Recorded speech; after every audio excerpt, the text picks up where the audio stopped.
Rare photos. This real estate agent has gold medal business cards. Instead of killing the grass, the dog's pee makes it grow greener. An abandoned temple was found on campus. This wooden bicycle frame has a truly unique design. The oldest coin in this collection was made before Jesus. Our house still has all the original doorknobs from 1928. The toilet paper my unit uses is made by blind people.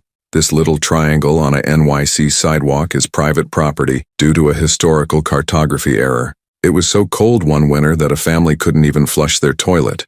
The floor in front of the register has worn through all the layers since this restaurant opened in 1924. Messed up taking a panoramic picture of downtown LA. This barricade outside the train station is a train. Snap bracelets are made with recycled measuring tapes. A man found a large pile of potatoes while hiking in the woods. This house has a tiny door next to the full-size door. The aisle at a local Rite Aid is almost entirely Modelo.